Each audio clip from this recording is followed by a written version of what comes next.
राधे राधे दोस्तों, मैं कुमार सौरभ आप सभी का स्वागत करता हूं अपने आदिश्री क्लासेस में। दोस्तों, अपना नेक्स्ट टॉपिक है कॉम्बिनेशन ऑफ रेजिस्टेंसेस। पहले हम समझते हैं कि रेजिस्टेंसेस का कॉम्बिनेशन क्यों हमें आवश्यकता है करने का। देखिए, हमारा पहला काम होता है कि जो भी हम सर्किट डिजाइन कर रहे हैं उसमें आवश्यकता के हिसाब से करंट का सप्लाई देना, वोल्टेज ड्रॉप किसी भी रजिस्टर के क्रॉस ऑब्टेन करना। अब ये सब कैसे संभव है, कैसे अचीव कर पाएंगे, उस चीज को ऑब्टेन करने के लिए हम लोग रेजिस्टेंसेस का कॉम्बिनेशन करते हैं। तो हम इसे कैसे डिफाइन करेंगे? It is a method of combining two or more registers in a circuit to achieve a desired overall electrical resistances. अब जो इलेक्ट्रिकल रेजिस्टेंसेस मुझे डिजायर्ड है उसको अचीव करना है। और क्यों अचीव करना है, क्यों आपको डिजायर्ड है? क्योंकि हमें इलेक्ट्रिकल सर्किट में एक कंट्रोलिंग करना है करंट फ्लो को। तो कैसे कंट्रोल करेंगे? रेजिस्टेंस को मैनेज करके। हमें वोल्टेज ड्रॉप को कंट्रोल करना है, तो इसे कैसे कंट्रोल करेंगे? रेजिस्टेंस का अरेंजमेंट को मेंटेन करके सर्किट के अंदर। अगर ये कंट्रोल करना है करंट फ्लो और वोल्टेज ड्रॉप को, तो हमें मैनेज करना पड़ेगा रेजिस्टेंसेस को। एज फॉर एग्जाम्पल, अगर हमें किसी सर्किट में 15 ओम का रेजिस्टेंस चाहिए और मेरे पास कमर्शियल केवल 5 ओम और 10 ओम के रेजिस्टेंसेस हैं, तो हम कैसे 15 ओम का सर्किट बना पाएंगे? है ना, ये एक हमारे साथ प्रॉब्लम। तो इसी को हम लोगों ने लिखा है कि हमें चाहिए to achieve a specific resistance value. जैसे हमें स्पेसिफिक रेजिस्टेंस वैल्यू क्या चाहिए? 15 ओम। और केवल मेरे पास कमर्शियल कितनी है? 5 ओम और 10 ओम का रेजिस्टेंस। तो हम एक काम करेंगे कि सर एक काम करिए, 5 ओम के 3 रजिस्टर लेके आप इन तीनों को सीरीज में कंबाइन कर दीजिए। अगर आपने क्लास 10th में पढ़ा होगा सीरीज कॉम्बिनेशन के विषय में, तो आप इसे डायरेक्टली अंडरस्टैंड कर पा रहे होंगे कि सीरीज कॉम्बिनेशन में रेजिस्टेंसेस का सम हो जाता है।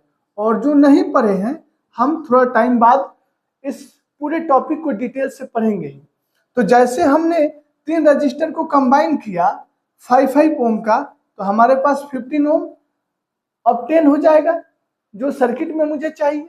या एक और कॉम्बिनेशन हम बना सकते थे।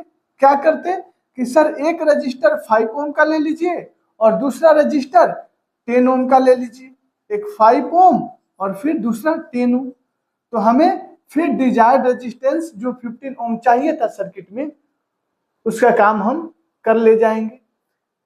इस काम को करने के लिए, जो डिजायर्ड है उसको ऑब्टेन करने के लिए, हमें रेजिस्टेंसेस का कॉम्बिनेशन करना पड़ता है। अगला हमने एग्जांपल लिया है टू इंक्रीज पावर रेटिंग। कभी कभी सर्किट में हमें पावर रेटिंग को बढ़ाना होता है। पावर रेटिंग को बढ़ाने का मतलब है कि जैसे मेरे पास कमर्शियल सिर्फ 5 ओम का रजिस्टर है और जो हम सिस्टम लगा रखे हैं अपने घरों में, अपने जो सर्किट डिजाइन कर रहे हैं उसके कॉरस्पॉन्डिंग, कि उसके कॉरस्पॉन्डिंग जो करंट का वैल्यू जाएगा और जो हम उसे सप्लाई करेंगे, ये 5 ओम रजिस्टर उस करंट के वैल्यू पे एग्जिस्ट नहीं करेगा, अर्थात बर्न हो जाएगा। अगर हम आई दे रहे हैं और ये 5 ओम का रजिस्टर बर्न हो जा रहा है, तो अब हम क्या करें? तो इसके लिए एक काम करते हैं कि इस रजिस्टर में एक पैरेलल कनेक्शन कर देते हैं दूसरे रेजिस्टेंस का, जो 5 ओम से कम वैल्यू रखेंगे। 3 ओम, 2 ओम, 3 ओम रख लेते हैं। तो क्या होगा, जब रेजिस्टेंस का वैल्यू कम होगा तो हम आपको पैरेलल कॉम्बिनेशन में समझाएंगे कि जब रेजिस्टेंस का वैल्यू कम होता है पैरेलल कॉम्बिनेशन में, तो उसके कॉरस्पॉन्डिंग करंट फ्लो ज्यादा होता है। तो अब जो करंट इधर 5 ओम के थ्रू जा रहा था और ये सर्किट में जो रेजिस्टेंस 5 ओम का था वो बर्न हो जा रहा था, अब वो बर्न नहीं होगा, क्योंकि यहां से मैक्सिमम करंट 3 ओम के थ्रू पास हो जाएगा और 5 ओम सेव हो जाएगा। अब इसके थ्रू इस पूरे कॉम्बिनेशन के क्रॉस हम पावर का वैल्यू इंक्रीज कर सकते हैं। क्यों? क्योंकि पावर हमें पता है होता है I²R, ठीक है ना। तो जो हम करंट सप्लाई कर रहे थे उसके कॉरस्पॉन्डिंग या रेजिस्टेंस एग्जिस्ट नहीं कर रहा था, अब उसी करंट को हमने डिवाइड कर दिया तो पावर सप्लाई थोड़ा बढ़ भी जाएगा तो अपन का सर्किट सेव रहेगा। समझ में आ गया? तो दूसरा काम होता है कॉम्बिनेशन ऑफ रेजिस्टेंसेस का, कि हमारा पावर रेटिंग को हम बढ़ा सकते हैं। तीसरा एग्जांपल हमने लिया है टू हैंडल हायर वोल्टेजेस। जैसे अभी हमने जो समझाया आपको कि एक रजिस्टर है 5 ओम का और इसके कॉरस्पॉन्डिंग हम अगर कोई बैटरी यूज करते हैं 12 वोल्ट 24 वोल्ट, जो भी आपको एग्जांपल लेके समझ में आए ले लीजिए। हम ले रहे हैं 12 वोल्ट और इस वोल्टेज पे यह रेजिस्टेंस फिर से बर्न आउट कर जा रहा है, बर्न हो जा रहा है ड्यू टू हीटिंग इफेक्ट। अब हम इसे कैसे सेव करें? तो हम करते क्या है कि एक रजिस्टर या एक से ज्यादा रजिस्टर इस 5 ओम के साथ सीरीज में कंबाइन कर देते हैं। जैसे कंबाइन कर दिए तो यह वोल्टेज जो पहले केवल 12 वोल्ट 5 ओम रजिस्टर के कॉरस्पॉन्डिंग करंट सप्लाई कर रहा था, अब वह करंट 5 ओम के साथ तो जाएगा ही और यहां जो भी रेजिस्टेंस का वैल्यू हम R1 R2 ले रहे हैं इसके थ्रू भी वही करंट जाएगा, लेकिन अब ये 12 वोल्ट डिवाइड हो जाएगा इस 5 ओम के कॉरस्पॉन्डिंग, कुछ चला जाएगा, कुछ वैल्यू R1 के कॉरस्पॉन्डिंग और कुछ वैल्यू R2 के कॉरस्पॉन्डिंग। जैसे मेरा कहने है बोलना है कि जो यह 12 वोल्ट पोटेंशियल है वो सीरीज कॉम्बिनेशन में पोटेंशियल जो 5 वोल्ट के कॉरस्पॉन्डिंग कुछ ड्रॉप आउट हो जाएगा, कुछ R1 के कॉरस्पॉन्डिंग हो जाएगा ड्रॉप और कुछ हो जाएगा R2 के कॉरस्पॉन्डिंग। ये डिवाइड कर जाएगा और ये 5 ओम जो रजिस्टर था अब ये आराम से हम लोग सेव कर लेंगे। सेफ हो गया।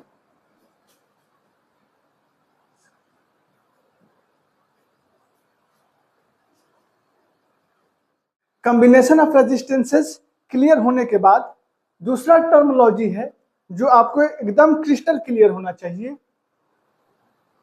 Equivalent resistance. इक्विवेलेंट रेजिस्टेंस का क्या मतलब है?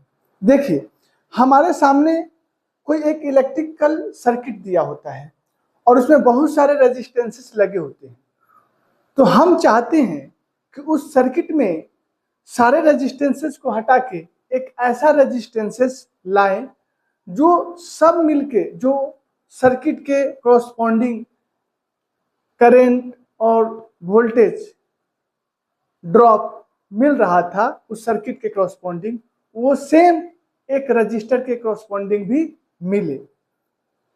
यह जो काम करने का तरीका होता है और उसके लिए जो हम लोग रेजिस्टेंस का वैल्यू ऑप्ट करते हैं, लेते हैं, उसी रेजिस्टेंस के वैल्यू को हम लोग बोलते हैं इक्विवेलेंट रेजिस्टेंस। तो हमने क्या लिखा है? Equivalent resistance means in both the circuits क्या करना है? करंट एट ईच टर्मिनल आपको सेम होना चाहिए। दूसरा, voltage across the terminal should remain same, मतलब ये दोनों सर्किट के कॉरस्पॉन्डिंग सेम होना चाहिए। सर एग्जाम्पल के थ्रू समझाइए। हम एक एग्जाम्पल लेते हैं। मान लीजिए हमारे पास एक इलेक्ट्रिकल सर्किट है, तो मैं यहां पे लिख रहा हूं कि ग्रुप ऑफ रेजिस्टेंसेस होंगे उसमें, और इन सारे रेजिस्टेंसेस के कॉरस्पॉन्डिंग हमने कोई पोटेंशियल भी अप्लाई किया है और करंट I फ्लो हो रहा है इस ग्रुप ऑफ रेजिस्टेंसेस के थ्रू। तो इन रेजिस्टेंसेस को हटाकर हम एक रेजिस्टेंस का ऐसा वैल्यू लाएं जो एक ऐसा रेजिस्टेंस हमने लिया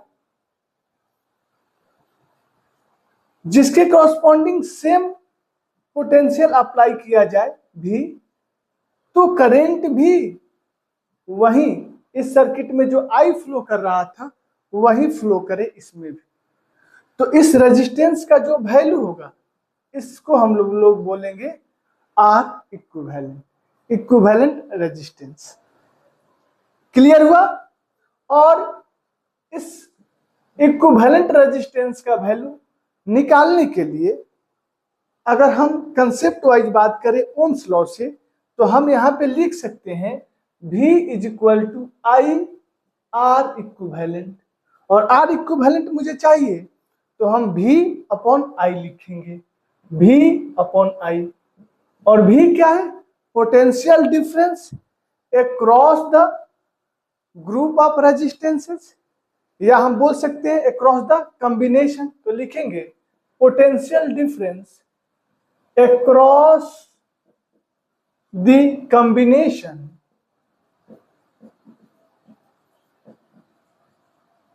divided by current passing through the combination. I क्या है? Current passing through the combination. तो लिखेंगे current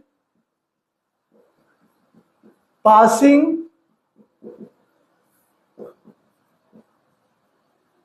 through the combination. Clear हुआ आपको? एकदम इक्विवेलेंट रेजिस्टेंस का डिफिनीशन एकदम क्लियर होना चाहिए। हम इन दोनों कंसेप्ट का, कॉम्बिनेशन ऑफ रेजिस्टेंसेस और इक्विवेलेंट रेजिस्टेंस का, बहुत बृहद पैमाने पे एग्जाम्पल के थ्रू, कंसेप्ट के थ्रू अभी डिटेल करने वाले हैं।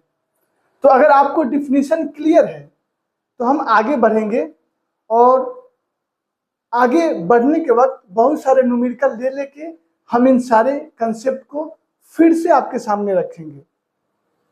लेकिन इस फॉर्मूला को आप बहुत बारीकी से ध्यान रखिएगा, क्योंकि इसके ऊपर बहुत सारे न्यूमेरिकल अपन को करने हैं। चलिए नोट करिए। अब हम लोगों ने जो बेसिक डिफिनीशन अभी पढ़ा, अब उनके ऊपर कुछ डिटेल वर्क करते हैं। हम लोग लिखते हैं combination of resistances, combination of resistances. ये कॉम्बिनेशन ऑफ रेजिस्टेंसेस हम लोग दो टाइप से करते हैं। जो पहला करने का तरीका है उसका नाम हम लोग रखते हैं सीरीज कॉम्बिनेशन, और दूसरे को बोलते हैं हम लोग parallel combination, parallel combination. Clear?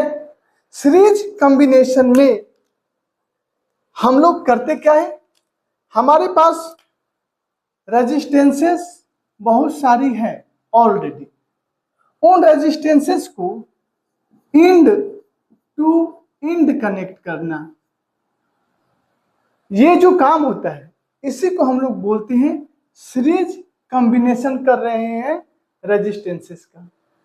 जैसे देखिए हमारे पास बहुत सारे रेजिस्टेंसेस पड़े हुए हैं, उसमें से मैं एक उठाया, तो इन रेजिस्टेंस का दो टर्मिनल होगा, ये पहला और ये सेकंड। तो एक यहाँ पे फ्री रहा और दूसरे टर्मिनल से हम दूसरे रेजिस्टेंस को उठाए और उसका एक टर्मिनल को यहाँ पे कंबाइन कर दिया, ज्वाइंट कर दिया। फिर सेकेंड रजिस्टर का दूसरा टर्मिनल फ्री है, अब इससे तीसरे रजिस्टर का जो फर्स्ट टर्मिनल होगा उसको लिया, कंबाइन कर दिया, ज्वाइन कर दिया। ऐसे ही हम करते चले जाएंगे। तो क्या हुआ, एक इंड से, एक रजिस्टर के एक इंड से दूसरे रजिस्टर का एक इंड कनेक्ट कर दिया, फिर दूसरे रजिस्टर के एक इंड से तीसरे रजिस्टर का एक इंड कर दिया। ये प्रोसेस आगे आप जहां तक लेके जाना चाहते हैं, जितने रजिस्टर के क्रॉस लेके जाइए। इस प्रोसेस को हम लोग बोलते हैं सीरीज कॉम्बिनेशन ऑफ रेजिस्टेंसेस। हम मान लेते हैं R1 R2 और इसको R3। पैरेलल कॉम्बिनेशन में क्या होता है, हम दो पॉइंट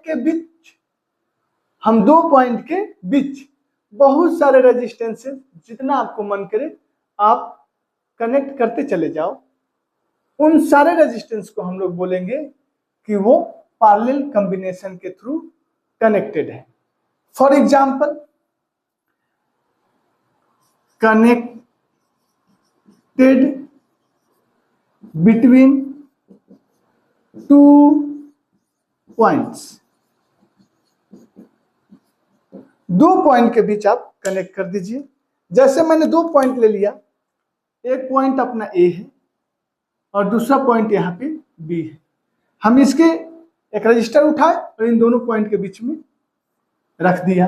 दूसरा रजिस्टर उठाए, इसी पॉइंट से उसका एक इंड और दूसरे B पॉइंट से दूसरे रजिस्टर का एक इंड, मतलब A और B के बीच में ही दूसरा रजिस्टर भी कनेक्ट कर दिया। कोई तीसरा उठाए, A और B के बीच में ही उनको भी कनेक्ट कर दिया। ऐसे ही आप कनेक्ट करते चले जाओ। तो इन सारे रेजिस्टेंसेस को हम बोलेंगे कि ये पैरेलल में कनेक्टेड है और ये पैरेलल कॉम्बिनेशन है। क्लियर हुआ? इसको मैं लिखूंगा R1 R2 और ये R3। तो सीरीज और पैरेलल कॉम्बिनेशन क्लियर हुआ।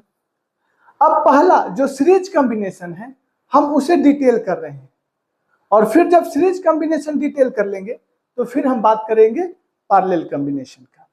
तो अपना हेडिंग होगा पहला सीरीज कॉम्बिनेशन ऑफ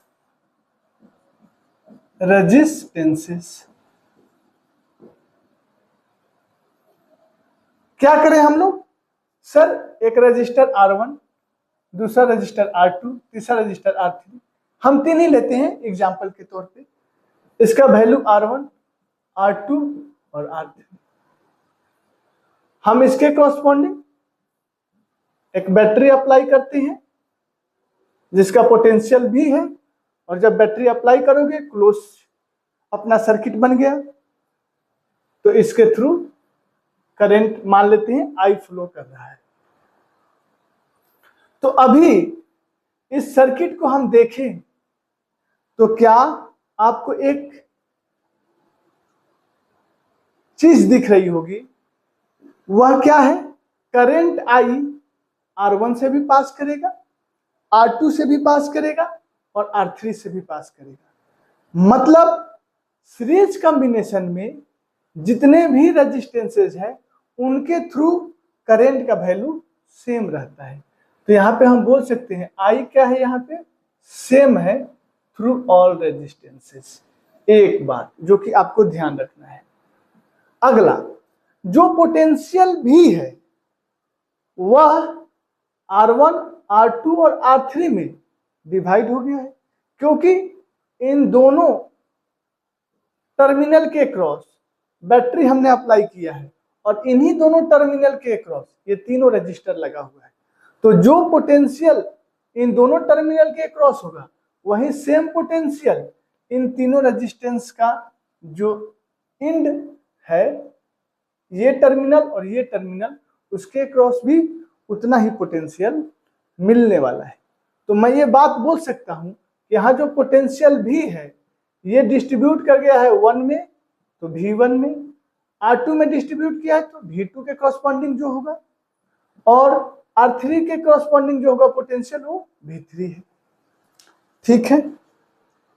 अब हम लोग जो ओम्स लॉ जानते हैं बेसिक, V = IR, उसके हिसाब से हम यहाँ पे V1 को लिख सकते हैं IR1, करंट तो I जा रहा है और रेजिस्टेंस R1 है।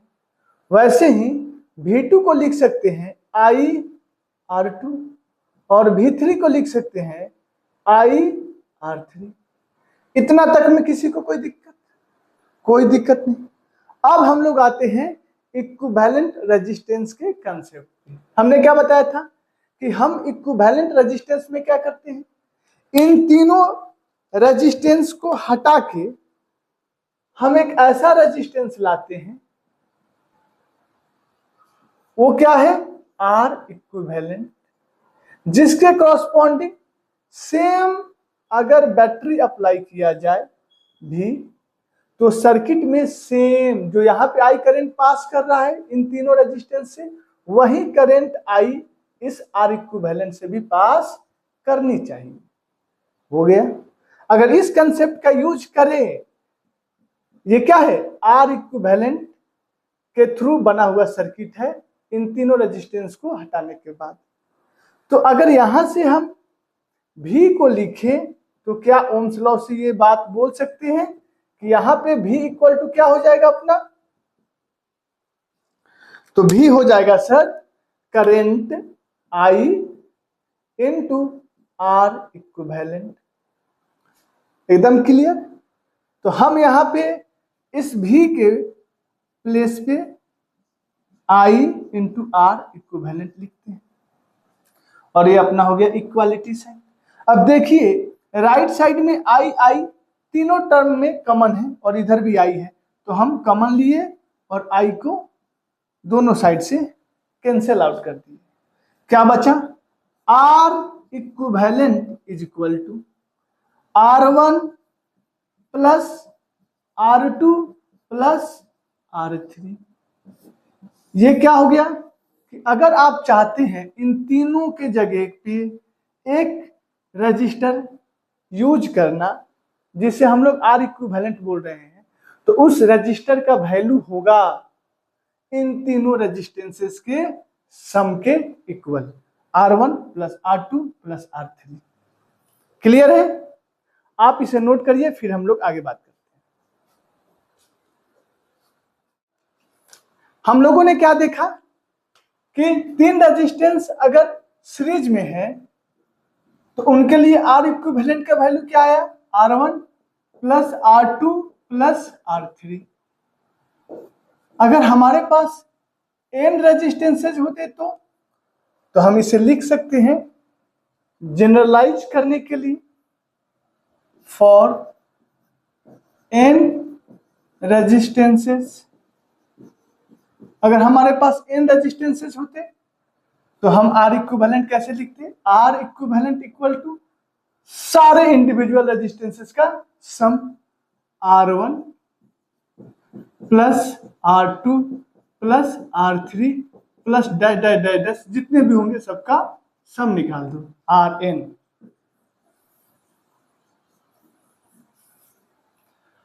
यहां से एक हमें बेहतरीन कंसेप्ट मिलता है क्या कि सर आर इक्विवेलेंट का वैल्यू हमेशा ज्यादा होगा, ग्रेटर देन होगा इस पूरे रजिस्टर में जो n हमारे पास रेजिस्टेंसेज है उनमें से जो मैक्सिमम वैल्यू होगा रेजिस्टेंसेज का, आर मैक्स जो होगा उससे भी आर इक्विवेलेंट का वैल्यू ज्यादा होगा। आप देख सकते हैं पूरे कॉम्बिनेशन में जो मैक्सिमम रेजिस्टेंस का वैल्यू होगा उससे भी आर इक्विवेलेंट का वैल्यू ज्यादा आपको मिलेगा सीरीज कॉम्बिनेशन में। इसमें आपको कोई दो राय नहीं है। लेकिन अपना जो पिछले ईयर क्वेश्चन पूछे गए हैं वो ज्यादातर दो रेजिस्टेंसेस के रिजल्ट पे हैं। तो आइए पहले हम दो रेजिस्टेंसेस के रिजल्ट की बात करते हैं। तो हम लिखते हैं फॉर टू रेजिस्टेंसेस। अगर हमारे पास दो रेजिस्टेंसेस है, देखिए एक R1 दूसरा R2, एक R1 और दूसरा R2, ये R1 और दूसरा R2। इसके कॉरस्पॉन्डिंग हमने बैटरी अप्लाई कर दिया V वोल्ट की और इसके थ्रू सर्किट में करंट फ्लो कर रहा है I। तो हमसे पूछा जाता है कि आप बताइए R1 के कॉरस्पॉन्डिंग कितना पोटेंशियल ड्रॉप होगा और R2 के कॉरस्पॉन्डिंग कितना पोटेंशियल ड्रॉप होगा। ठीक है, तो इसके लिए क्या करें, आपको करना क्या है, इन दोनों को हटा के एक इक्विवेलेंट रेजिस्टेंस हम लाए, आर इक्विवेलेंट, जिसके कॉरस्पॉन्डिंग सेम बैटरी अप्लाई किया और सर्किट में सेम करंट आई फ्लो करेगा। तो क्या हम यहां से V I और R इक्विवेलेंट में रिजल्ट बता सकते हैं, V equal to I R equivalent. तो हम यहां से I बता सकते हैं, I कितना हो जाएगा, I equal to V upon R equivalent. और R इक्विवेलेंट का वैल्यू अभी हम लोगों ने सीखा कि दोनों R1 और R2 सीरीज में है, तो क्या होंगे, इन दोनों इंडिविजुअल रेजिस्टेंसेस को ऐड कर दीजिए, R1 प्लस R2। तो हम लिख सकते हैं V upon R1 plus R2, ये करंट का वैल्यू हो गया। तो R1 के कॉरस्पॉन्डिंग पोटेंशियल ड्रॉप चाहिए, V कॉरस्पॉन्डिंग टू R1, हम इसे V1 बोल रहे हैं। तो कितना होगा, I into resistance R1, I का वैल्यू कितना है, V upon R1 plus R2 into R1, इसे अरेंज करके लिख लीजिए, R1 upon R1 plus R2 into V। तो जितना भी पोटेंशियल होगा R1 के कॉरस्पॉन्डिंग इतना मिलेगा ड्रॉप, वैसे ही R2 के कॉरस्पॉन्डिंग दिखना होगा V R2। तो क्या लिखेंगे, हम इसे लिख रहे हैं V2, और ये क्या होगा, I इंटू R2। I का वैल्यू कितना है, V upon R1 plus R2, V upon R1 plus R2, और इसमें हमने मल्टीप्लाई कर दिया R2 से, अरेंज करके लिख लेते हैं, R2 upon R1 plus R2 into V, है ना सिंपल। तो इस टेक्निक के थ्रू हर इंडिविजुअल रेजिस्टेंसेस के कॉरस्पॉन्डिंग पोटेंशियल ड्रॉप हम लोग पता कर सकते हैं। यहां से अगर V1 को देखें तो हमें पता है, हम फॉर सीरीज कॉम्बिनेशन, अगर सीरीज कॉम्बिनेशन होगा तो हमें पता है कि R1 और R2 के कॉरस्पॉन्डिंग करंट I पास करेगा, तो I क्या हो जाएगा, सेम होगा दोनों रेजिस्टेंस के कॉरस्पॉन्डिंग। जब I सेम होगा तो पोटेंशियल ड्रॉप रेजिस्टेंस के डायरेक्टली प्रोपोर्शनल होगा। तो हम बोल सकते हैं कि इस कंडीशन में पोटेंशियल ड्रॉप भी जो होगा डायरेक्टली प्रोपोर्शनल होगा रेजिस्टेंस के।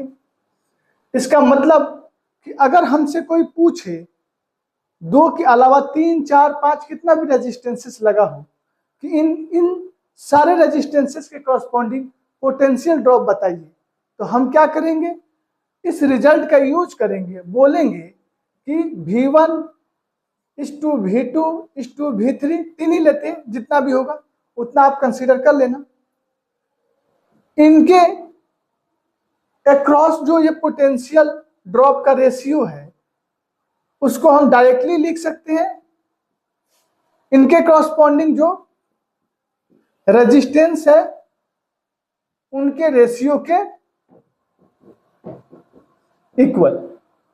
V1 V2 और V3 का जो रेशियो होगा वही रेशियो होगा R1 इस टू R2 इस टू R3 में।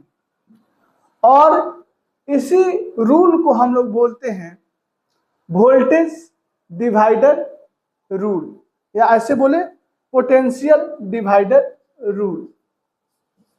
पोटेंशियल डिवाइडर रूल, क्लियर है।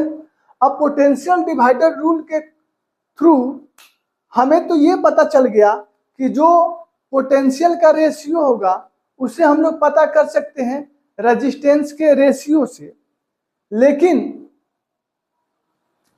इसे रेशियो को कैलकुलेट कैसे करेंगे, इसके लिए हम लोग एक सिंपल एग्जांपल लेते हैं और फिर उस कंसेप्ट को सीखते हैं। आप नोट करिए। जो हम लोगों ने अभी कंसेप्ट की चर्चा की, वोल्टेज डिवाइडर रूल, उसके ऊपर हमने एक क्वेश्चन लिया है और इसी के थ्रू हम लोग उस कंसेप्ट को समझेंगे। हमसे बोला गया है फाइंड आउट इक्विवेलेंट रेजिस्टेंस, हम इसको निकालेंगे, लेकिन पहले वोल्टेज डिवाइडर रूल से पोटेंशियल ड्रॉप 5 ओम, 3 ओम और 2 ओम के कॉरस्पॉन्डिंग पता करना मेरा मेन पर्पस है। Also find potential difference across each resistor, दोनों क्वेश्चन पूछा है। अब क्वेश्चन में जो टर्म यूज किया है नेटवर्क, आपको दिक्कत नहीं आना चाहिए, इसके पहले वाले लेक्चर में मैंने क्लियर किया है। इक्विवेलेंट रेजिस्टेंस का भी मतलब मैंने आपको क्लियर किया है। तो अब इस पूरे क्वेश्चन में ऐसा कोई भी टर्म नहीं है, कोई भी ऐसा कंसेप्ट नहीं है जो आप खुद से रीड करके समझ नहीं सकते। अब सब कुछ आपको समझ में आएगा। तो अब आप क्वेश्चन को अप्रोच भी करोगे तो आपसे बनेगा। अगर आप अप्रोच करना चाहे तो पॉज करके अप्रोच करिए, और नहीं तो आप पहले एक बार मैं सॉल्व कर रहा हूं, देखिए। हम इसके ऊपर बहुत सारे PYQ करेंगे। हमने अभी देखा, सर आपने बताया कि अगर 5 ओम के कॉरस्पॉन्डिंग मुझे पोटेंशियल चाहिए, मैं मान लेता हूं इसके कॉरस्पॉन्डिंग V1 जो कि मुझे चाहिए। 3 ओम के कॉरस्पॉन्डिंग जो चाहिए मैं उसे V2 मान रहा हूं, और 2 ओम के कॉरस्पॉन्डिंग कितना होगा वो भी मुझे चाहिए, मैं इसे V3 मान रहा हूं। तो अभी हम लोगों ने पढ़ा कि V1 = V2 और V3 का जो रेशियो होगा, हम R1 = R2 = R3 के रेशियो के इक्वल होगा, और हम निकाल सकते हैं। कैसे रेशियो पता करते हैं? अब जैसे हमें V1 निकालना है, यहां से V1, तो क्या करेंगे? V1 तो हमें पता है इसका रेशियो R1 है रेजिस्टेंस का, तो हमने लिखा R1 अपॉन टोटल रेजिस्टेंस का सम R1 + R2 + R3। 3 R1 R2 R3 ratio में था, R1 का मुझे चाहिए तो R1 ऊपर लिखिए और तीनों का सम नीचे, और टोटल पोटेंशियल से इसमें मल्टीप्लाई कर दीजिए। मतलब टोटल पोटेंशियल का इतना रेशियो मुझे चाहिए, वही होगा क्या? V1 का पोटेंशियल ड्रॉप R1 के 5 ओम के कॉरस्पॉन्डिंग। क्लियर है? वैल्यू पुट कर लीजिए। R1 है 5 divided by R1 + R2 + R3, 5 + 3 + 2, 5 + 3 8 + 2 10, और टोटल पोटेंशियल है 30, तो 30 से मल्टीप्लाई कर दीजिए। यहां से हम कैंसिल कर दिया 3 टाइम्स, तो 5 3 जा 15 वोल्ट। तो इसके कॉरस्पॉन्डिंग मेरा कितना आंसर आएगा? 15 वोल्ट। वैसे ही अगर V2 निकालना होगा, V2 तो क्या करें? R2 है, R2 अपॉन टोटल रेजिस्टेंस का सम R1 + R2 + R3 into total potential V। Value रखिए, R2 कितना है? 3, और तीनों का सम अभी हम लोगों ने देखा 10 है, और टोटल पोटेंशियल कितना है? 30। कैंसिल हुआ 9 वोल्ट, तो इसके कॉरस्पॉन्डिंग आया 15 वोल्ट, इसके कॉरस्पॉन्डिंग आया 9 वोल्ट, और V3 निकाल लेते हैं। V3 कितना हो जाएगा? तो R3 upon total sum R1 + R2 + R3, और टोटल पोटेंशियल V। R3 कितना है? 2 अपॉन टोटल 10 इंटू 30, कैंसिल हो गया 6 वोल्ट। तो ये अपना कितना हो गया? 6 वोल्ट। अब सम करिए, 9 + 6 15, और +15 30। तो मैंने पहले भी बोला था सीरीज कॉम्बिनेशन में जो पोटेंशियल होता है, सारे रेजिस्टेंस जो सीरीज में है उसके कॉरस्पॉन्डिंग डिवाइड हो जाते हैं। इसीलिए इसको पोटेंशियल डिवाइडर रूल या वोल्टेज डिवाइडर रूल बोलते हैं। है ना क्लियर? आगे की बात देखिए। अब हमसे पूछा गया है इक्विवेलेंट रेजिस्टेंस निकालना। तो हम आर इक्विवेलेंट कैसे निकालते हैं? आर इक्विवेलेंट निकालने के लिए हमने क्या बताया था? Total potential across the combination, मतलब 5 ओम 3 ओम और 2 ओम के कॉरस्पॉन्डिंग टोटल पोटेंशियल कितना है? 30 वोल्ट। तो 30 upon total current through the combination आई। तो अगर आई मिल जाए तो मेरा काम बनेगा, लेकिन आई कैसे निकालें? इजी है, एक काम करिए सर, इन तीनों के कॉरस्पॉन्डिंग हम एक आर इक्विवेलेंट लेते हैं। और टेक्निक क्या कहता है कि अगर सेम वोल्टेज आप अप्लाई करते हो, मतलब सेम बैटरी लगाते हो, तो जो करंट इस इक्विवेलेंट सर्किट के थ्रू फ्लो करेगा वही करंट इस कॉम्बिनेशन के थ्रू भी जाएगा, आई। तो हम यहां से आई इजीली बता सकते हैं। आई इक्वल टू क्या हो जाएगा sir? 30 volt upon resistance.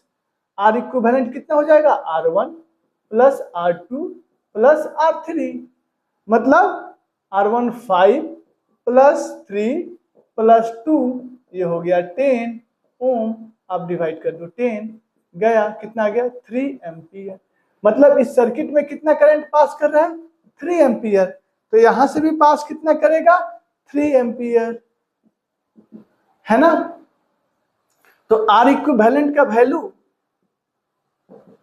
30 upon यहां पे रख दो 3, कैंसिल हो गया, कितना आ गया? 10। कितना आ गया? 10 ओम।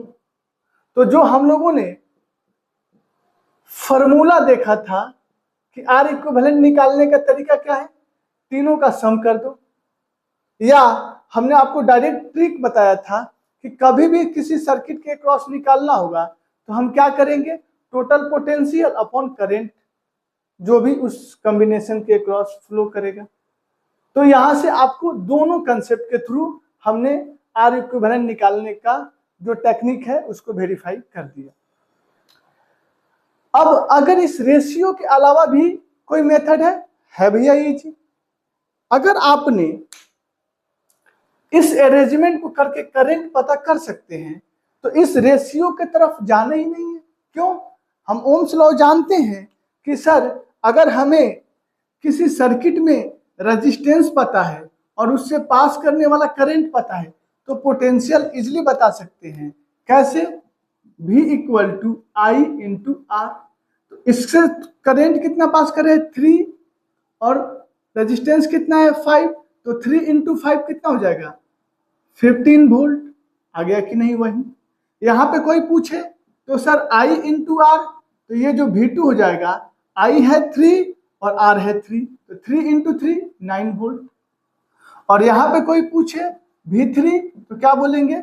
I3 इंटू रेजिस्टेंस 2, तो 3 इंटू 2 6 वोल्ट। तो मैं आपको ये कहना चाहता हूं कि अगर हमारे क्वेश्चन में लिमिटेड डाटा है तब भी काम कर सकते हैं, लेकिन केवल आपको कंसेप्ट ध्यान होने चाहिए। आप इस क्वेश्चन को लिखिए, हम बहुत सारे क्वेश्चन करेंगे आपको समझाने के लिए, आप टेंशन मत लीजिए, आगे बढ़ते रहिए। देखिए अपना नेक्स्ट एग्जांपल, बोला जा रहा है 2 wires of equal diameters.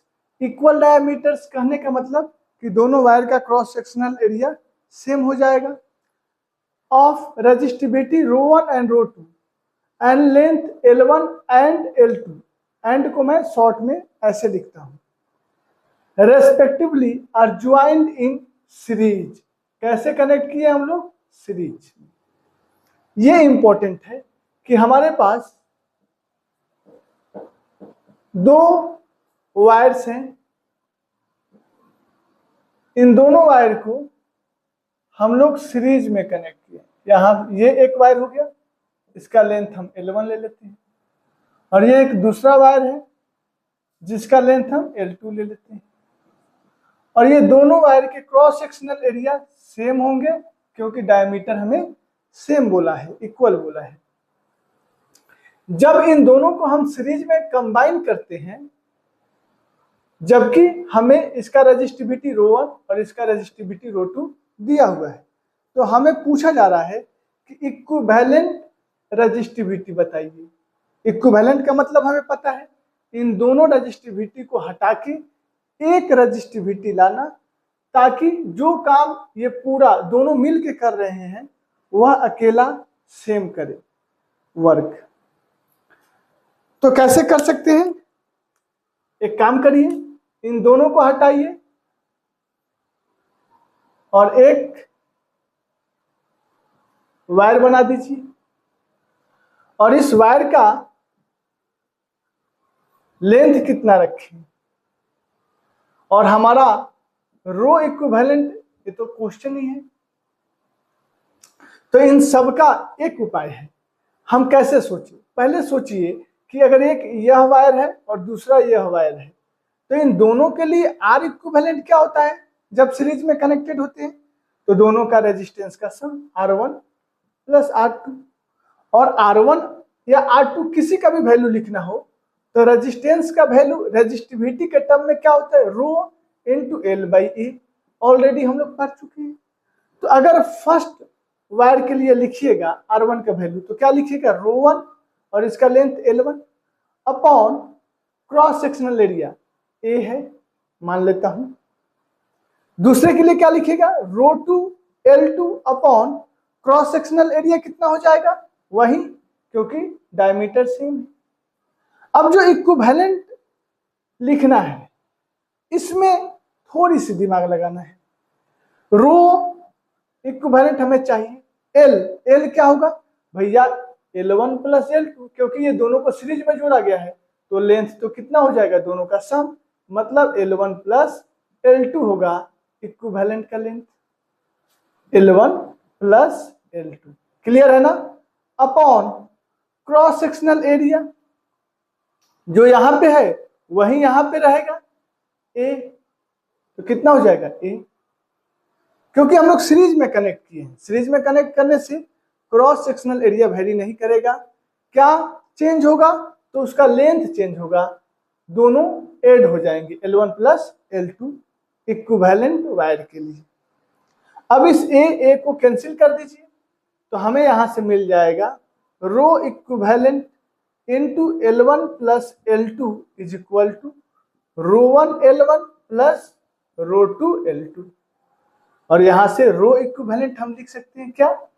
रो1 L1 plus रो2 L2 upon L1 plus L2। देखिए कौन सा ऑप्शन है वहां पे?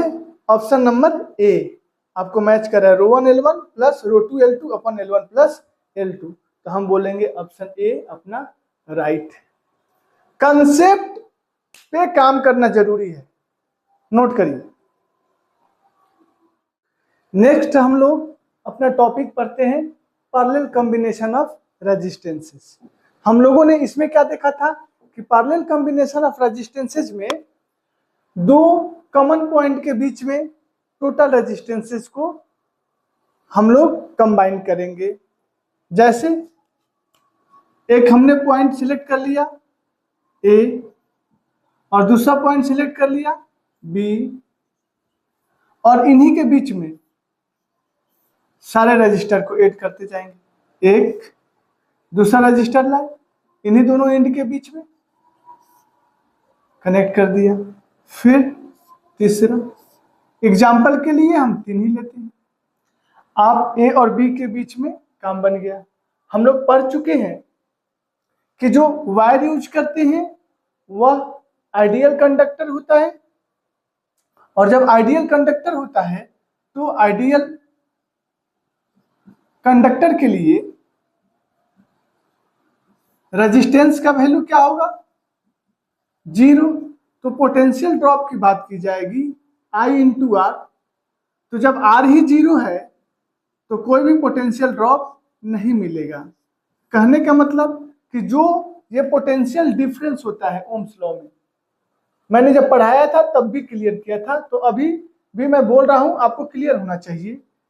तो ये पोटेंशियल डिफरेंस मेरा 0 आया। कहने का मतलब कि जो पोटेंशियल यहाँ पे होगा वही पोटेंशियल यहाँ पे होगा, वही पोटेंशियल यहाँ पे होगा, वही पोटेंशियल यहाँ पे, सब जहां तक ये सेम वायर है ये सब पे पोटेंशियल क्या होगा? सब पे B B B B B B B B B B B B B B B B B. वैसे इधर ए ए ए ए ए ए ए ए ए ए ए ए ए ए ए, सब जगह पे पोटेंशियल इधर ए होगा, इधर बी होगा। इसका मतलब कि सर अगर इसके कॉरस्पॉन्डिंग अगर हम कोई बैटरी अप्लाई करें तो आप देखोगे कि अगर इस बैटरी का पोटेंशियल भी है तो फर्स्ट रजिस्टर R1 के कॉरस्पॉन्डिंग भी अगर पोटेंशियल भी है तो वही सेम पोटेंशियल R2 के क्रॉस भी है और वही सेम पोटेंशियल R3 के कॉरस्पॉन्डिंग भी है। तो पहली बात कि पैरेलल कॉम्बिनेशन ऑफ रेजिस्टेंसेज में जो पोटेंशियल ड्रॉप होता है वो सभी रेजिस्टेंसेज के कॉरस्पॉन्डिंग आपको सेम मिलेगा। क्लियर हुआ? दूसरी बात कि अगर इस बैटरी के थ्रू सर्किट में हम लोग देखते हैं कि करंट आई सप्लाई हो रही है तो यहां पे आने के बाद इसको तीन रास्ते मिलेंगे। एक तो R1 के कॉरस्पॉन्डिंग, दूसरा R2 के कॉरस्पॉन्डिंग और तीसरा R3 के। तो यहां से कुछ करंट मैं मान रहा हूं कि I1 का I1 R1 में चला गया, I का कुछ भाग, कुछ R2 में चला गया I2 I का, और इसमें चला गया I3 I का जो भी पार्ट बचा, और इन तीनों का सम क्या होगा? करंट I, क्योंकि I ही डिस्ट्रीब्यूट हुआ I1 I2 और I3 में। क्लियर है?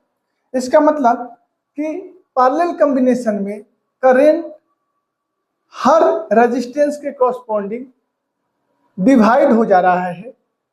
ये वैल्यू I1 I2 I3 अलग अलग होगा अगर रेजिस्टेंस अलग अलग है। अगर सेम हो जाए तो R R R, तो यही I तीन पार्ट में बच जाएगा, I/3 I/3 I/3। अगर R R R R चार अगर रेजिस्टेंसेस लगे होते तो कितना हो जाएगा? I/4 I/4 I/4 I/4। पांच लगे रहते तो I/5।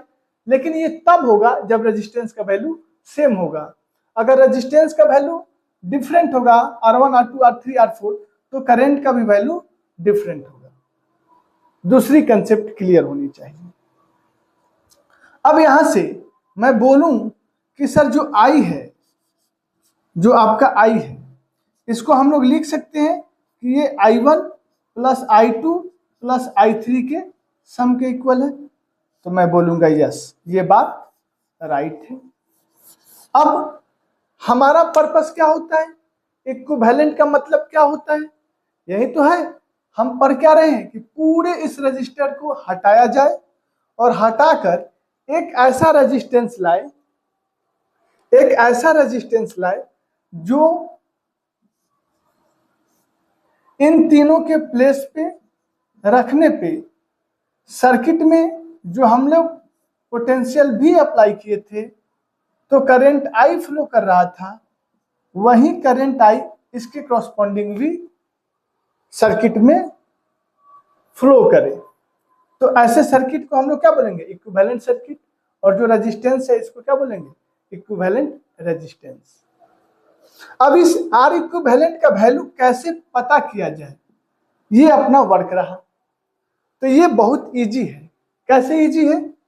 सर अभी आपने बताया कि जो I है वह तीनों रेजिस्टेंस के कॉरस्पॉन्डिंग डिवाइड हो गया I1 I2 और I3 में, और इन तीनों को सम कर दिया जाए तो टोटल करंट I मिल जाएगा। क्लियर?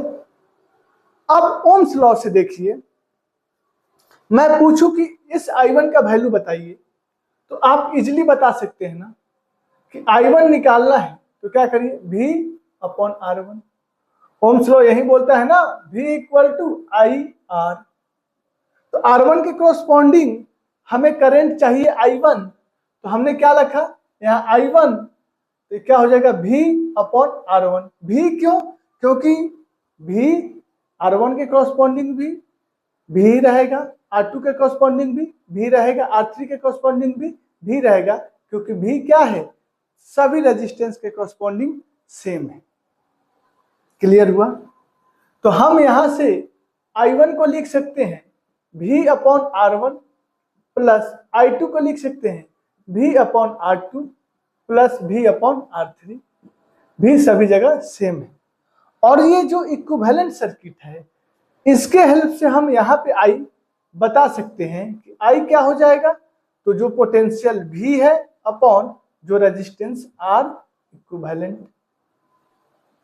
तो यहाँ पे हम इस I को लिख सकते हैं V/R इक्विवेलेंट।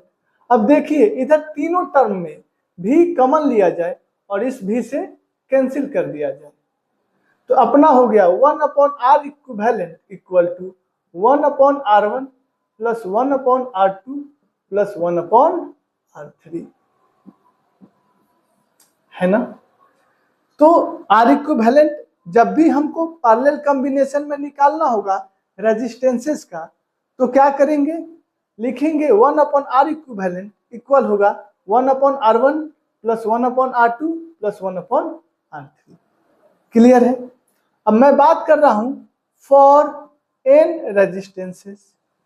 अगर हमारे n रेजिस्टेंसेस पैरेलल में कनेक्टेड होते तो मैं ऐसे ही बोलता कि 1/R इक्विवेलेंट इक्वल हो जाते 1/R1 plus 1/R2 plus dash dash dash plus 1/Rn।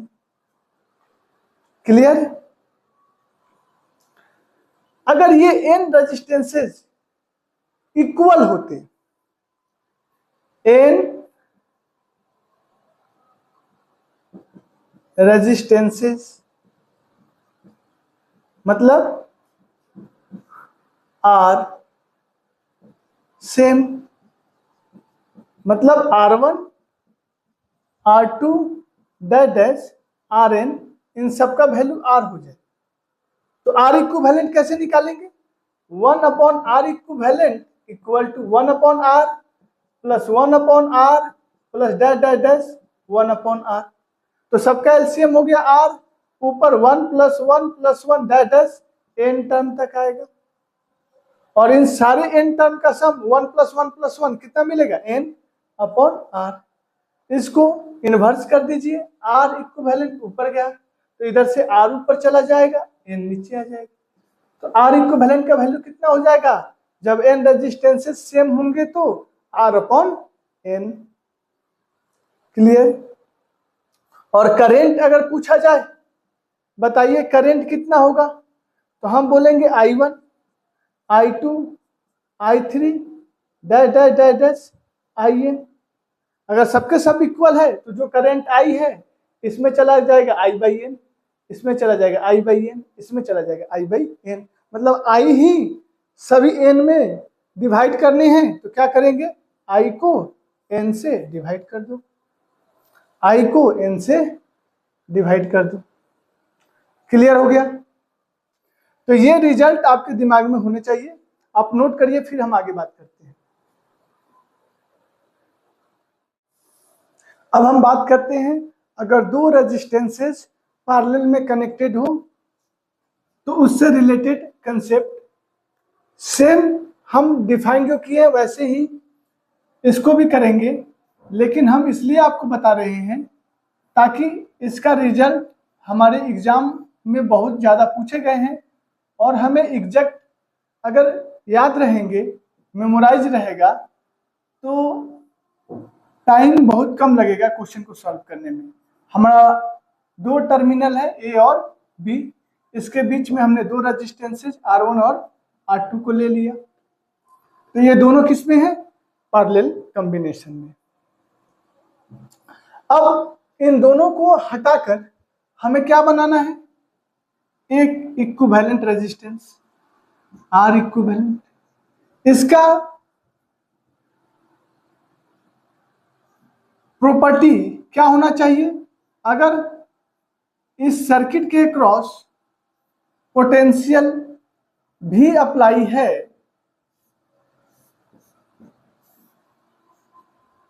तो यहां भी अगर हम भी अप्लाई करें तो जो करंट इस सर्किट में फ्लो करेगी वही करंट यहां भी फ्लो करना चाहिए। अब देखिए, हमारा काम है कि इस R1 के थ्रू कितना करंट पास कर रहा है, मैं माना I1, इस I1 को निकालना, और R2 के थ्रू कितना पास कर रहा है, I2, इस I2 को निकालना।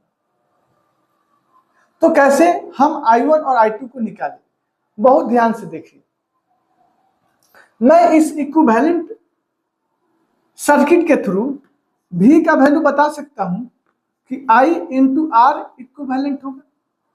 और हमने जो अभी कंसेप्ट पढ़ा कि दो रेजिस्टेंस R1 और R2 अगर पैरेलल में होंगे तो R इक्विवेलेंट निकालने का टेक्निक क्या होगा, 1/R equivalent equal to 1/R1 plus 1/R2।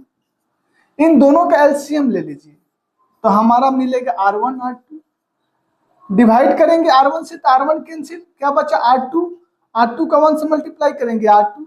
Similarly R1 R2 को डिवाइड करेंगे R2 से तो R2 कैंसिल, बचेगा R1, R1 को 1 से मल्टीप्लाई करेंगे R1 ही होगा। अब R इक्विवेलेंट के लिए हम इसको ऊपर करते हैं तो इधर भी सेम प्रोसेस करना पड़ेगा, R1 R2 ऊपर चला जाएगा अपॉन R1 प्लस R2। दो रेजिस्टेंस अगर पैरेलल में होंगे तो उनका इक्विवेलेंट रेजिस्टेंस निकालना होगा, तो direct R1 R2 upon R1 plus R2 कर लेंगे। बहुत इंपॉर्टेंट है, याद रखिए। अगर इस कंसेप्ट का यहाँ पे यूज करें तो हम बता सकते हैं V इक्वल टू कितना हो जाएगा, I और R इक्विवेलेंट का वैल्यू रखें तो R1 R2 upon R1 plus R2। हमें V मिल गया, इसका मतलब कि हम इस V का यूटिलाइज इस सर्किट में कर सकते हैं I1 और I2 निकालने के लिए। तो हम इस सर्किट से बोल सकते हैं फॉर फाइंडिंग I1, क्या बोल सकते हैं कि ओम्स लॉ से I1 इक्वल टू क्या होगा, जो पोटेंशियल है V अपॉन रेजिस्टेंस R1, ठीक है ना। ओम्स लॉ क्या होता है, V इक्वल टू IR, और अगर I चाहिए तो क्या करते हैं, पोटेंशियल को रेजिस्टेंस से डिवाइड, हमने वही किया। V कितना आपके पास है, ऑलरेडी आपने निकाला है, क्या है, रखिए value R1 R2 upon R1 plus R2 into I, और नीचे है R1, तो इस R1 से इस R1 को हमने कैंसिल कर दिया। क्या मिला मुझे result, R2 upon R1 plus R2 into I। बहुत इंपॉर्टेंट है, याद रखना है। अगर हमें यहाँ पे R1 चाहिए, सॉरी I1 चाहिए, तो क्या करेंगे, R2 को डिवाइड करेंगे R2 upon R1 plus R2 into total current I। इसका मतलब ये बड़ा इंपॉर्टेंट रिजल्ट है, याद रखना है। I1 निकालना होगा तो क्या करेंगे, सेकेंड रेजिस्टेंस लेंगे R2 और दोनों का सम करेंगे R1 प्लस R2 और इसको मल्टीप्लाई कर देंगे टोटल करंट जो सर्किट में फ्लो कर रहा होगा उससे, I से। हम लोग सिमिलरली बोल सकते हैं I2 के लिए भी, लेकिन मैं आपको यहाँ पे निकाल के दिखा रहा हूं। अगर I2 निकालना होगा तो सेम पोटेंशियल V और उसको R2 से डिवाइड कर देंगे, और V हम लोगों ने यहाँ पे निकाला है I1 R1 R2 upon R1 plus R2 into I, और यहाँ पे है R2 का डिवीजन, ये R2 गया, कितना आ गया, R1 upon R1 plus R2 into I। ये भी सेम तरीके से हमारा काम कर रहा है। अगर I2 पे करंट चाहिए, I2 करंट चाहिए तो हम यूज करेंगे दूसरे का रेजिस्टेंस R1 का, R1 upon R1 plus R2 into total current I। तो इस रिजल्ट को आपको ध्यान रखना है, दोनों रिजल्ट को, इस दोनों रिजल्ट को आपको ध्यान रखना है। अब एक काम करते हैं, हम I1 को I2 से डिवाइड करते हैं। नोट, हम जो I1 करंट है इसको डिवाइड करते हैं I2 से। अगर I1 को अगर आप I2 से डिवाइड करिएगा तो देखिए तो क्या होगा, I1 ये है, R2 upon R1 plus R2 into total current I divide कर दीजिए I2 से, तो कितना हो जाएगा R2 upon R1 plus R2 into total current I2 है, तो I2 के लिए R1 लिखना है, यहाँ पे क्या लिखेंगे R1 into total current I। तो इस I को कैंसिल कर दिया, ये R1 प्लस R2 से कैंसिल हो गया, क्या मिला R2 अपॉन R1। इसका मतलब यह है कि I1 अपॉन I2 का रेशियो किसके इक्वल होगा, R2 अपॉन R1 की। इस रिजल्ट को भी आपको ध्यान रखना है, और इस रिजल्ट के थ्रू न्यूमेरिकल कैसे सोचते हैं अभी हम तुरंत डिस्कस करेंगे आपके साथ, पहले इसे नोट करिए। हम लोगों ने जो रिजल्ट अभी निकाला I1 upon I2 equal to R2 upon R1, इस रिजल्ट से हम एक बात तो क्लियर हो गए कि करेंट और उसके कॉरस्पॉन्डिंग रेजिस्टेंस में रिलेशन इनवर्सली प्रोपोर्शनल का है। तो हम यहाँ से बोल सकते हैं कि करेंट जो होगा इनवर्सली प्रोपोर्शनल होता है रेजिस्टेंस के, जब रेजिस्टेंसेस पैरेलल में कनेक्टेड होते हैं। क्लियर? तो यहां से हम लोग लिखते हैं करेंट डिवाइडर रूल, और ये क्या बोलता है कि आपको पता है कि पैरेलल कनेक्शन अगर रेजिस्टेंसेस का है तो उनके कॉरस्पॉन्डिंग पोटेंशियल सेम होंगे, और जब पोटेंशियल सेम होंगे तो ओम्स लॉ से भी आप देख सकते हैं V equal to IR। Potential अगर सेम है तो करंट रेजिस्टेंस का इधर रेजिस्टेंस आएगा तो इनवर्सली प्रोपोर्शनल हो जाएगा, मतलब कि करंट और रेजिस्टेंस में इनवर्सली प्रोपोर्शनलिटी का रिलेशन होगा। तो अगर बहुत सारे रेजिस्टेंसेस, दो या दो से ज्यादा पैरेलल में कनेक्टेड होंगे, जैसे मैं मान लेता हूं कि R1 और R2 R3, इसे ही मान लीजिए जो हमने एग्जांपल दिया है R1 R2 और ये R3, तीनों किसमें है, पैरेलल में कनेक्टेड है। तो इनके कॉरस्पॉन्डिंग जो करंट I1 I2 और I3 होगा, अगर इसे निकालना है तो हम यहां से निकाल सकते हैं इस कंसेप्ट का यूज करके। क्या बोलेंगे कि करंट का जो रेशियो होगा I1:I2:I3, यह इक्वल होगा इनके कॉरस्पॉन्डिंग रेजिस्टेंस के इनवर्सली प्रोपोर्शनलिटी का जो रेशियो होगा 1/R1:1/R2:1/R3 के। क्लियर है?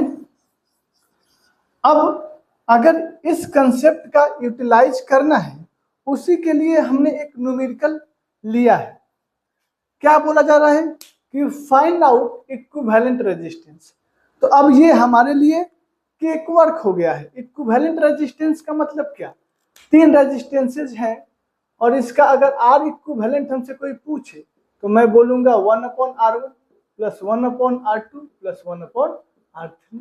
वैल्यू क्यों रख दीजिए, 1/2 प्लस 1/3 प्लस 1/6, एलसीएम हो जाएगा 6, 2 3 जा 6 प्लस 3 2 जा 6 प्लस 6 1 जा 6, आ गया 3 2 5 1 6, 6/6 कैंसिल हो गया 1, और R इक्विवेलेंट इसको ऊपर ले जाएंगे तो भी कितना आएगा 1 ओम, 1 ओम मिल गया।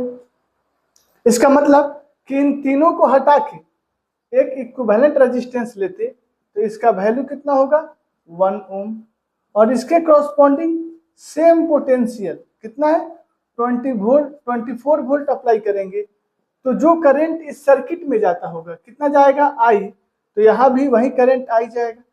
और यहाँ से आई निकालना अब इजी है। आई इक्वल टू क्या कर सकते हैं, पोटेंशियल अपॉन रेजिस्टेंस 1, कितना आ गया 24 एम्पियर, तो यहाँ लिख देंगे कितना हम 24 एम्पियर। अब हमें बताना है कि इस 24 एम्पियर से इसमें से कितना 2 ओम रजिस्टर के थ्रू पास करेगा, कितना 3 ओम के थ्रू पास करेगा, कितना 6 ओम के थ्रू पास करेगा, इसको फाइंड आउट करना अपना वर्क रहा। और यह बहुत इजी है। कैसे, देखिए हमें I1 लिखना होगा तो हम कैसे लिखेंगे, पोटेंशियल है 24 और रेजिस्टेंस है 2, कैंसिल कर दीजिए, कितना आ गया 12 एम्पियर। सेम तरीके से अगर I2 निकालना होगा तो इसको यहां पे निकालते हैं I2, कैसे निकालेंगे, potential upon resistance R2, potential कितना है 24 और R2 कितना है 3, कैंसिल करिए कितना हो जाएगा 8, आ गया 8 एम्पियर। और I3 निकालना होगा तो same concept, V upon R3, V 24 और R3 है 6, 6 4 जा 24 और ये आ गया 4 एम्पियर। तो देखिए यहाँ पे 12 एम्पियर, 8 एम्पियर और 4 एम्पियर जोड़ेंगे तो 8 + 4 12 और 12 24 एम्पियर डिस्ट्रीब्यूट हो गया। तो एक आपका ये इजी कंसेप्ट है। और दूसरा आप यहाँ के से रेशियो के हेल्प से भी निकाल सकते हैं। कैसे, देखिए सर I1:I2:I3 को हम लिख सकते हैं 1/R1 कितना है 2 एम्पियर, सॉरी 2 ओम, और 1/R3 कितना है 3 ओम, और R2 का वैल्यू 3 ओम और R3 का वैल्यू कितना है 6 ओम। अगर हमें इन्हें परफेक्ट नंबर में, होल नंबर में कन्वर्ट करना है तो इन तीनों का 2, 3 और 6 का जो एलसीएम होगा उससे मल्टीप्लाई कर देते हैं। तो 2, 3 और 6 का एलसीएम कितना होगा 6, तो हम 6 से मल्टीप्लाई करते हैं। तो यहाँ 1/2 × 6 करेंगे तो 3 2 जा 6 हो जाएगा, इस 2 हो जाएगा और यहाँ पे 1 हो जाएगा।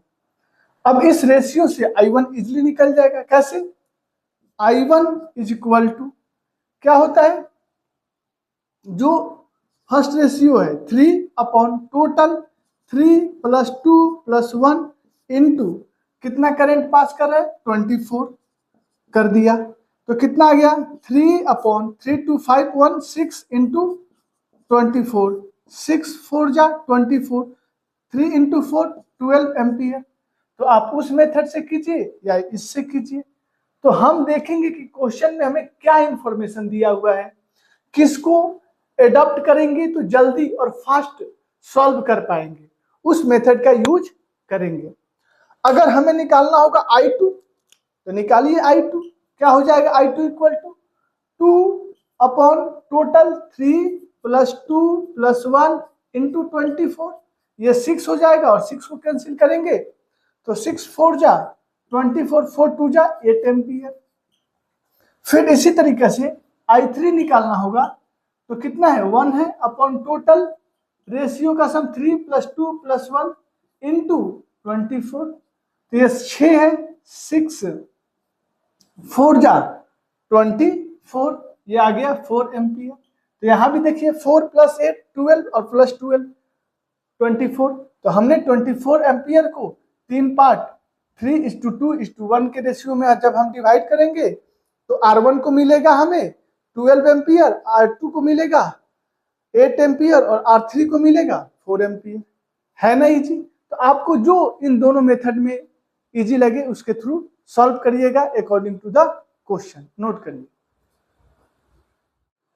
नेक्स्ट क्वेश्चन की बात करते हैं।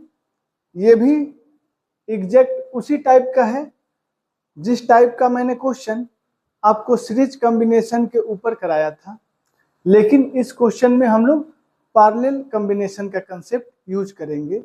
लगभग थोड़ी सी डाटा को चेंज करने हैं और देखने हैं कि अपना एक्सप्रेशन कैसा आ रहा है।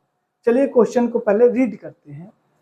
To metallic rods each of length L, area of cross sectional A1 and A2 having resistivity ρ1 and ρ2 are connected in parallel across a DC battery।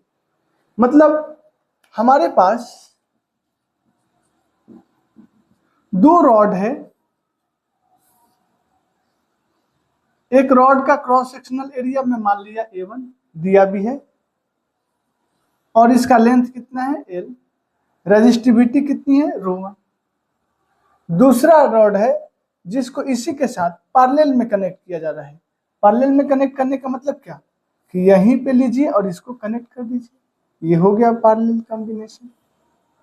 और इसका रेजिस्टिविटी बोल रहा है ρ2 है और इसका क्रॉस सेक्शनल एरिया A2 है और लेंथ वहीं L है। आप ऐसे भी समझ सकते हैं कि हमारा एक रॉड मतलब एक रेजिस्टेंस, दूसरा रॉड मतलब दूसरा रेजिस्टेंस, और इस रेजिस्टेंस के जो जिस रॉड के क्रॉसपोंडिंग लिख रहे हैं उसका क्रॉस सेक्शनल एरिया A1 है, लेंथ L है और रेजिस्टिविटी ρ1 है। दूसरा जो रॉड है उसका भी लेंथ L है, क्रॉस सेक्शनल एरिया A2 है और रेजिस्टिविटी ρ2 है। और इसको हमने कनेक्ट कर दिया है डीसी बैटरी के थ्रू। कुछ मान लेते हैं पोटेंशियल भी। तो आपको जैसे समझना है समझिए। पैरेलल कॉम्बिनेशन हमने दोनों रॉड का करके दिखाया। अब इफेक्टिव रेजिस्टिविटी लिखना है तो वही सेम कंसेप्ट क्या करें, हम पहले बात करते हैं आर इफेक्टिव का। इफेक्टिव रेजिस्टेंस कैसे निकालेंगे या इक्विवेलेंट रेजिस्टेंस कैसे निकालेंगे, दोनों बात सेम है। इफेक्टिव से आप घबराना नहीं, इफेक्टिव बोले या इक्विवेलेंट बोले बात सेम है। तो पैरेलल कॉम्बिनेशन के लिए क्या यूज करते हैं, 1/R equivalent equal to 1/R1 plus 1/R2, या इसको आर इफेक्टिव बोलो, जो बोलना है। इफेक्टिव क्वेश्चन में वर्ड यूज किया है तो हम इफेक्टिव ही कर देते हैं। अब देखिए इसको लिखेंगे 1/R1 को क्या लिख सकते हैं हम लोग, तो हमें पता है R को रो के टर्म में कैसे लिखते हैं, रो इंटू L/A। इस रिजल्ट को यूज करिए। तो फर्स्ट रॉड का बात करेंगे तो हमारा हो जाएगा ρ1 और लेंथ L है upon cross sectional area A1 plus 1/R2 का बात करेंगे तो ρ2 लेंथ L ही रहेगा क्योंकि दोनों के लिए सेम है और क्रॉस सेक्शनल एरिया A2। लेकिन जब इफेक्टिव रेजिस्टेंस की बात करेंगे तब यहां पे क्या लिखेंगे, रो इफेक्टिव इनटू लेंथ, तो वही L रहेगा, दिख रहा है ना। इफेक्टिव अगर हम बनाए भी तो क्या बनेगा, रॉड जिसका लेंथ सेम है L, लेकिन क्रॉस सेक्शनल एरिया क्या हो गया, अब ये टोटल हो जाएगा A1 प्लस A2, एड हो जाएगा ना क्रॉस सेक्शनल एरिया, ये टोटल। इसीलिए हमने ज्वाइन करके एक साथ बनाया ताकि आप क्रॉस सेक्शनल एरिया को विजुअलाइज कर पाइए। A1 प्लस A2 और रो इफेक्टिव हमें चाहिए और इसके क्रॉसपोंडिंग वही अपना पोटेंशियल भी जो है अप्लाई कर दीजिए। हो गया कंसेप्ट क्लियर। तो यहाँ पे एरिया के जगह पे लिखेंगे A1 प्लस A2, बस यही एक आपको ध्यान रखना था। अब सॉल्व कर लेना है। A1 प्लस A2 ऊपर गया, नीचे रह गया रो इफेक्टिव,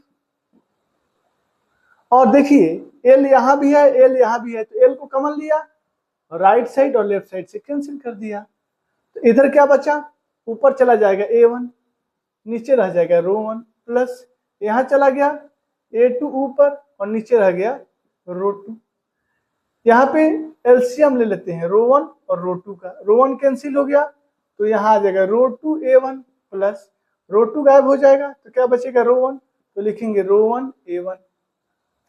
अब इसको इन्वर्स कर दीजिए या क्रॉस मल्टीप्लाई करिए, जैसे भी सॉल्व करना है कर लीजिए। हम ऊपर इसको लेके जाते हैं, रो इफेक्टिव इज इक्वल टू नीचे क्या हो जाएगा A1 प्लस A2, और यहाँ पे हम लिख सकते हैं ρ1 ρ2 अपॉन ρ2 A1 प्लस ρ1 A2 है ना, तो इसको लिखेंगे A2। ठीक है, तो रो इफेक्टिव कितना हो जाएगा, इसको इधर मल्टीप्लाई कर दीजिए, ρ1 ρ2 into A1 plus A2 upon ρ2 A1 plus ρ1 A2। ये आपका इफेक्टिव रेजिस्टेंस का वैल्यू आ गया। तो आप किसी भी क्वेश्चन को कर सकते हैं, केवल आपको एक बार जो कंसेप्ट था उसका ओवरऑल मतलब समझना था, और मैंने आपको काफी बारीकी से समझाई है। अब हम इसी कंसेप्ट के ऊपर एक क्वेश्चन PYQ करके दिखाते हैं, नोट करिए। अपना नेक्स्ट क्वेश्चन IIT 2021 का है। रीड करते हैं और अपने कंसेप्ट को जो पढ़े हैं उसका यूज करते हैं और इस क्वेश्चन को सॉल्व करते हैं अपने पावर से।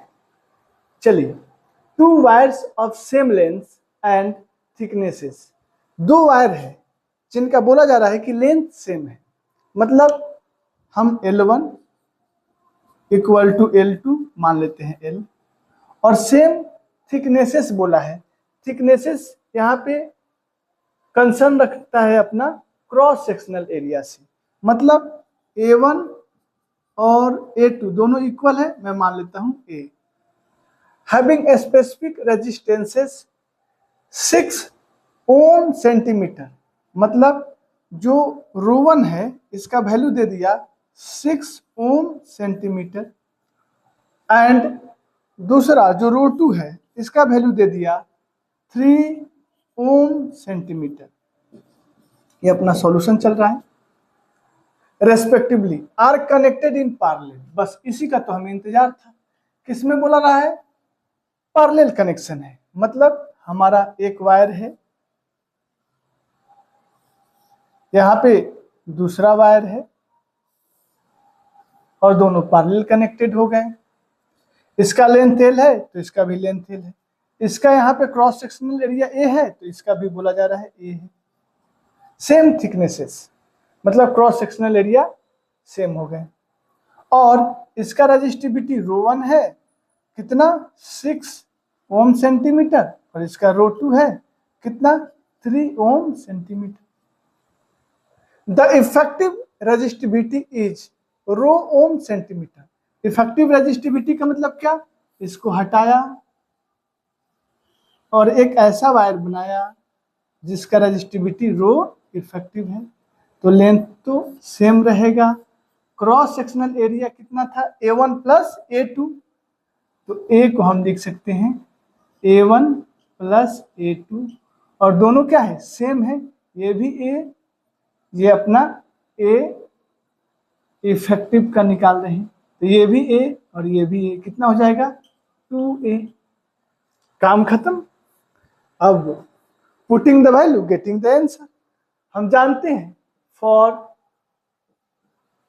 Parallel combination 1/R effective is equal to 1/R1 plus 1/R2।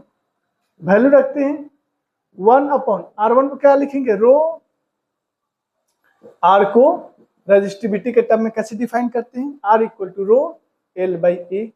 इस कंसेप्ट का यूज करिए। R1 लिखना है तो रो 1 L सेम है तो L लिखता हूं, अपॉन A1 क्या है A है, प्लस 1/R2 तो रो 2 L upon cross sectional area इसका भी A है तो A, और इसे अगर लिखते हैं इफेक्टिव वाला तो 1/रो L सेम है, इफेक्टिव का भी तो L upon cross sectional area कितना मिला है हमें 2A।